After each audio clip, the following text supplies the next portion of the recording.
আলোচ্য বিষয় সমকালীন বাংলাদেশ, আমাদের করণীয়। বাংলাদেশে যতটুকু আমি চিনি এবং জানি, আমার মনে হয় যে আপনারা আজকে যতজন মানুষ এখানে প্রেজেন্ট আছেন, উপস্থিত আছেন, আপনাদের চাইতে হলেও একটু হলেও আমি বাংলাদেশ সম্পর্কে বেশি জানি। কারণ আপনারা এই গোটা বাংলাদেশের 64টা জেলা, 524খানা থানা, আমার মনে হয় না যে কেউ 10টা জেলা আপনারা ভ্রমণ করেছেন। কিন্তু আমি তার চেয়ে বেশি করেছি কি করি নাই? টেকনাফ থেকে তেতুলিয়া পর্যন্ত সব জায়গায় কোনায় কোনায় যাওয়া হয়েছে। প্রায় 500-700 প্রোগ্রাম 2017 থেকে বাংলাদেশে করা হয়েছে। আপনি বাংলাদেশের মানুষকে যতটা না চেনেন, যতটা না জানেন, যতটা মানুষের সঙ্গে আপনি ফ্রিলি চলাফেরা করেছেন, তার চেয়ে তো একজনের সঙ্গে বেশি হলেও আমি তাদের সঙ্গে চলাচল করেছি। তাই আমি আপনাদেরকে কাছ থেকে চিনি, খুবই কাছ থেকে চিনি। বর্তমান বাংলাদেশের যে প্রেক্ষাপট, আমরা প্রত্যেকে আলোচনা করছি এবং আমরা বিজয়ের যে উৎসব সেটা পালন করছি। মন থেকে, অন্তর থেকে, হৃদয় থেকে আমরা খুশি। আমরা মনে করছি আমরা স্বাধীন হয়ে গেছি, দেশকে স্বাধীন অর্জন করে ফেলেছি। বিজয়, উল্লাস, কত কি আনন্দ মনে করছেন, সবকিছু করে ফেলেছেন। তবে আমার দৃষ্টিতে এখনো কিছুই হয়নি, এখনো অনেক কিছু বাকি আছে। যেটা দেখতে পাচ্ছেন না সেটা আপনাকে দেখাতে চাই, যেটা ভাবছেন সেটা যে ভুল, এটা আপনাকে বোঝানোর জন্যই আজকে আমি এখানে বসেছি। আল্লাহ সুবহানাহু ওয়া তাআলা আমাকে সেই কথাগুলো আপনাদের সামনে পরিষ্কার পরিচ্ছন্ন ভাবে হৃদয় পর্যন্ত যেন কথা যায়, সেই তৌফিক দান করে সকলে বলি আমিন। আমি যখন আলোচনাতে বসি তখন টেনশন, চিন্তাতে পড়ে যায় যে উম্মাদকে নতুন কি শিক্ষা দেব, আজকে যে আপনাদের কাছে এসেছে কি শেখাবো। আর এটাই টেনশন পড়ি যে আপনারা কোনটা জানেন না, যে আপনারা নতুন করে জানাবো।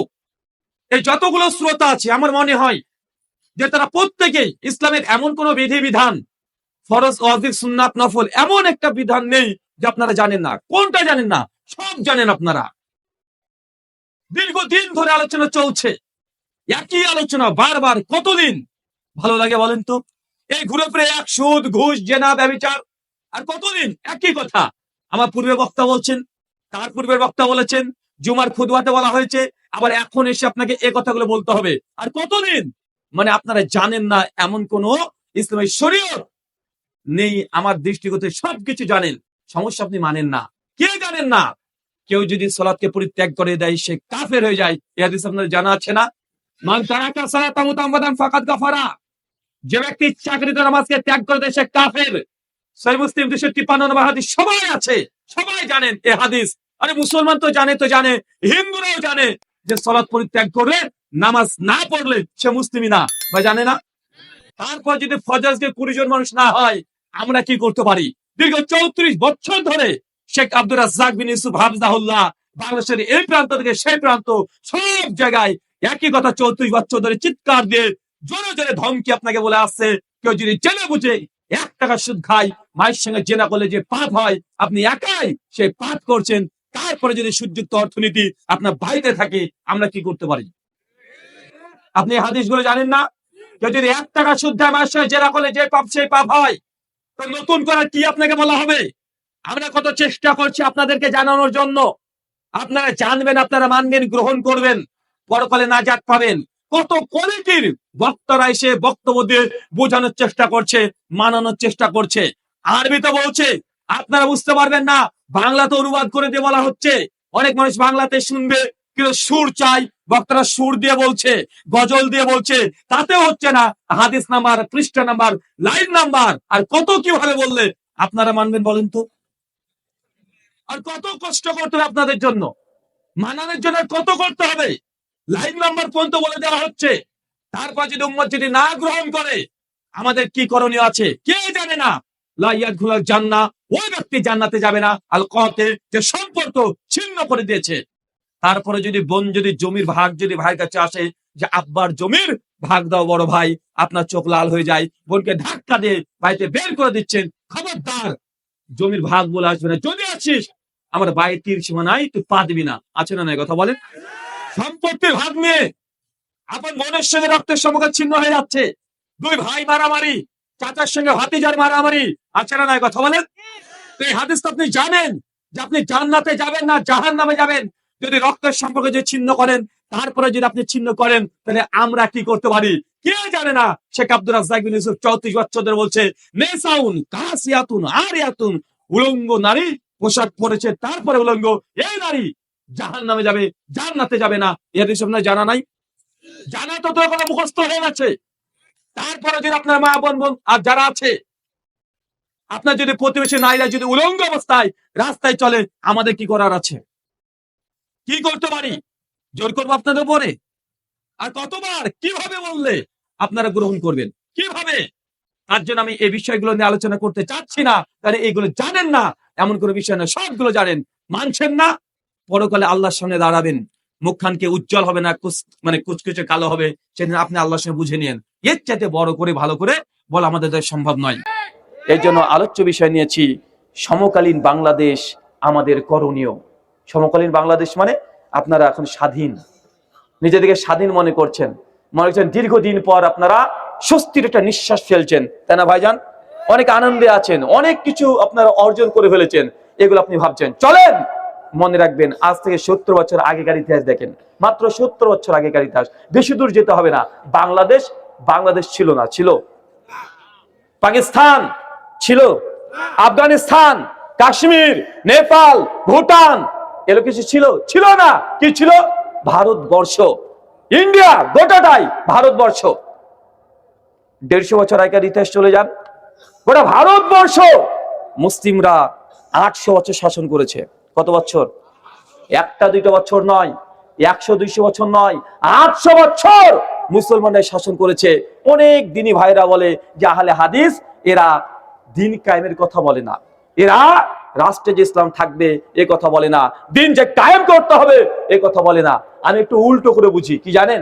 আমি তো বুঝি এটা, কারণ আমি তো ও দেশের মানুষ। আমি তো জানি আমার দেশে 800 বছর মুসলমানরা ক্ষমতায় ছিল, তারাই শাসন করেছে, তারাই রাজত্ব করেছে। মাত্র 150 বছর আগে চলে যান, আমাদের বাপ দাদা তারাই ভারতবর্ষের রাজা ছিল, তারাই বাদশা ছিল, কিন্তু আমাদের অর্জিত দিন ইসলাম ছিল, ভারতবর্ষে ক্ষমতায় রাষ্ট্রে ছিল আমাদের অর্জিত দিন। কেন কাফের মুশরিকদের হাতে গেল? কথা বুঝতে পারলেন না মনে হয়? আরে দেশটা তো আমাদেরই ছিল। গোটা মুঘল সাম্রাজ্যের ইতিহাস, যত সালতানাত ছিল, সমস্ত ইতিহাস দেখেন। 800 বছর মোহাম্মদ বিন কাসেম প্রথম যখন ভারতে আসে 96 হিজরিতে, মানে আল্লাহ নবীর সাহাবীদের জামানাতে চলে এসেছে ইসলাম ভারতবর্ষে। আমাদের ভারতবর্ষের দক্ষিণ ভারত, কেরলাতে সাহাবীদের 34 খান কবর আছে এখনো। তবে সাহাবীদের কবর ভারতে আছে, মানে আল্লাহ রাসূলের জীবদ্দশাতেই সাহাবীরা ইসলাম নিয়ে ভারতবর্ষে চলে এসেছে। বাংলাদেশ তখন ভারতেরই অন্তর্ভুক্ত ছিল। তো এই দীর্ঘ 800 বছর ভারতের একদম কুতুব মিনার থেকে শুরু করে একদম তাজমহল পর্যন্ত সবগুলো মুসলমানদের সম্পত্তি আজও বিদ্যমান আছে। তারপর আপনাকে বলছি, 800 বছর ক্ষমতা থাকার পরেও কেন আমাদের ক্ষমতা কাফের মুশরিক তাদের হাতে গিয়েছে? এই পয়েন্ট যতক্ষণ বের করতে না পারবেন, ততক্ষণ গোলামিত্ব জীবন পালন করতে হবে, ততদিন গোলাম হিসেবে থাকতে হবে। একটা দুইটা বছর নয়, 800 বছর আল্লাহ কাফেরদেরকে ক্ষমতা দিয়ে দিয়েছে। তারপরে কোন ত্রুটি, কোন ভুল ছিল আমাদের? মনে রাখবেন, ডাক্তার বা মেডিকেল পুরো সিস্টেমটা চলে কিভাবে জানেন?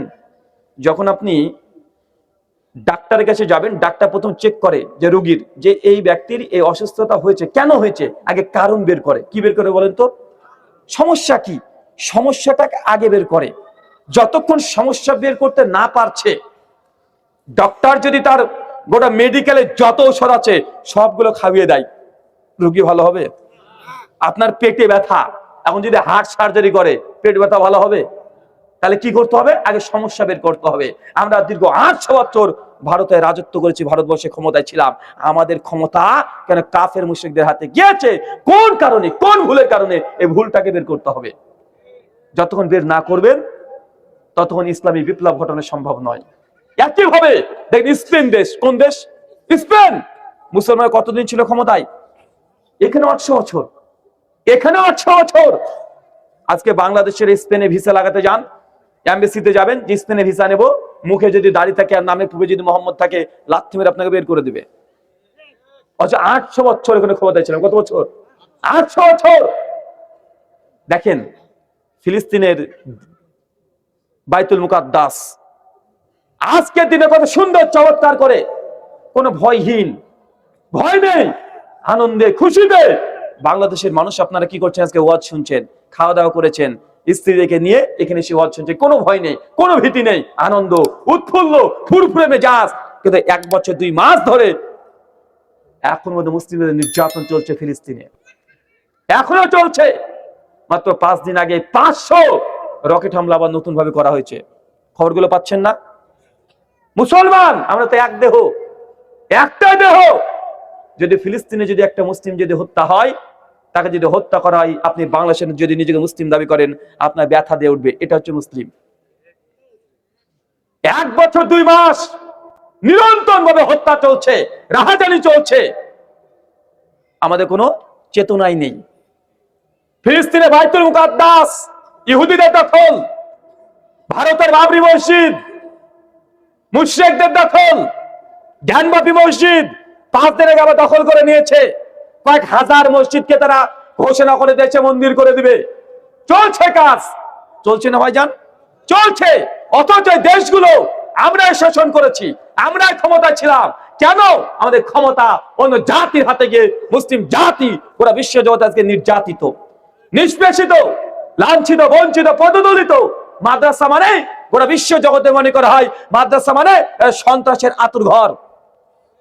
মুখে দাঁড়িয়ে আছে, এটা মোহাম্মদ সাল্লাল্লাহু সুন্নাত না, এটা লাদেনের সুন্নাত বলা হচ্ছে না? মাওলানা মানে মূর্খ, কোরআন মানে জঙ্গির বই, ইসলাম মানে সন্ত্রাসের ধর্ম, এগুলো প্রচার করা হচ্ছে না? গোটা বিশ্ব জগতে মুসলিম জাতি আজকে নির্যাতিত, নিষ্পেষিত, লাঞ্ছিত, বঞ্চিত, পদদলিত। কারণ বের করতে হবে। আল্লাহ সুবহানাহু ওয়া তাআলা আমাদেরকে তুমি বোঝার তৌফিক দান করে, সকলে পড়ি আমিন। অনেকগুলো কারণ আছে, অনেক কারণ আছে। আমি বেশি কারণের কথা বলবো না, একটা কারণ যেটা আল্লাহ সুবহানাহু ওয়া তাআলা কোরআনে ডাইরেক্ট বলেছে, যে কারণটা কেউ আলোচনা করতে চায় না, কেউ আলোচনা করে না। কেন যে করে না বুঝি না, কিন্তু একটা কারণ আল্লাহ কোরআনে ডাইরেক্ট বলে দিয়েছে, ডিরেক্ট। চলেন সূরা নূর খোলেন, সূরা নম্বর 24 আয়াত নম্বর 63 শেষ অংশে আল্লাহ কোরআনে বলছে, দেখেন কেন মুসলিম জাতি গোটা বিশ্ব জগতে আজকে ফিতনায় জর্জরিত। আল্লাহ কারণ বলছে, আমার কারণ বলার দরকার নেই, ডিরেক্ট কারণ বলছে। আল্লাহ বলছেন, আল্লাযীনা ইউখালিফুনা আন আমরিহি আন তুসিবাহুম ফিতনা আন ইউসিবাহুম আযাবুন আলীম। হে নবী মুহাম্মদ সাল্লাল্লাহু আলাইহি ওয়াসাল্লাম, যারাই দুনিয়াতে আপনার বিরুদ্ধে আচরণ করবে, তাকে দুনিয়াতে আমি আল্লাহ ফিতনা দিয়ে জর্জরিত করে দেব। কথা বুঝতে পারলেন না মনে হয়? কে বলছে বলেন তো? ডাইরেক্ট কারণ আল্লাহ বলছে। হে নবী, এই গোটা বিশ্ব জগতে নামধারী যারা মুসলমান আছে, যারা দাবি করছে আমরা মুসলমান, তারপর আপনার বিরুদ্ধে আচরণ করছে, আল্লাযীনা ইউখালিফুনা মানে আপনার খিলাফ যাবে, আপনি যে আদেশ করবে তার উল্টো দিকে যাবে। আপনার আদর্শকে যারা মানবে না, যারা পরিত্যাগ করে দিবে, আপনার আদর্শকে ত্যাগ করে দিয়ে অন্য কারো আদর্শকে গ্রহণ করবে, নেতা মেনে নেবে, আমি আল্লাহ সে জাতিকে ফিতনা দিয়ে জর্জরিত করে দেব। একটু ডাইরেক্ট আল্লাহ কারণ বলেছে, নবীর আদর্শকে ত্যাগ করবেন, অন্য কাউকে নেতা মেনে নেবেন। ডাইরেক্ট আল্লাহ বলছেন, তুসিবাহুম ফিতনা, আমি তোমাকে ফিতনাতে জর্জরিত করে দিব, এবং মৃত্যুর পরে তোমার জন্য ভয়ঙ্কর আযাব আছে। ডাইরেক্ট আযাবের কথা বলছে আল্লাহ। আপনি পূর্বের নবীদের ইতিহাস দেখেন, যে জাতি তার নবীর আদেশকে লঙ্ঘন করেছে, আল্লাহ সেই জাতিকে ধ্বংস করে ছেড়ে দিয়েছে। লূত আলাইহিস সালামের কওমকে আল্লাহ উল্টে দেয়নি, একদম দিয়েছে না?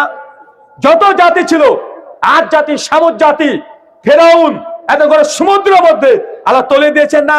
8 জাতিকে ধ্বংস করেছে না? সামুদ জাতিকে ধ্বংস করেছে না? কেন? নবীরা আদর্শের দিকে ডেকেছে, নবীদের ডাকে সাড়া দেয় নাই। নবীরা যেদিকে ডেকেছে উল্টো দিকে গিয়েছে। আল্লাহ আমাদেরকে বলছে, হে নবীকে উদ্দেশ্য করে, হে নবী, আপনার যারা বিরুদ্ধে আচরণ করবে, আপনি মানুষকে যে পথে ডাকবেন তার উল্টো পথে যদি যায়, আমি আল্লাহ সেই জাতিকে ফিতনা দিয়ে জর্জরিত করে দেব। আজ গোটা বিশ্বে মুসলিম জাতি ফিতনায় আছে না? গোটা বিশ্ব জগতে যারা ধর্মের জন্য মার খায় তারা মুসলমান। কখনো ইহুদিকে দেখেছেন ধর্মের জন্য মার খাচ্ছে? কোন খ্রিস্টানকে দেখেছেন ধর্মের জন্য মার খায়? কোন মুশরিককে দেখেছেন ধর্মের জন্য মার খায়? কোনদিন দেখেছেন যে সোশ্যাল মিডিয়াতে দেখছেন যে বাইবেলকে কে হিসু করে দিয়েছে, গীতার উপরে কে প্রস্তাব করে দিয়েছে? কিন্তু একটা গ্রন্থ পরে এই কাজগুলো করা হয়। গ্রন্থের নাম কি? আল কোরআন। কেন? তার সবাই হচ্ছে শত্রু, গোটা কুফফার। তারা একটা দেহের মতো সবাই মিলে ইসলামের বিরুদ্ধে তারা করে। এখন আমরা এখানে বসে আছি।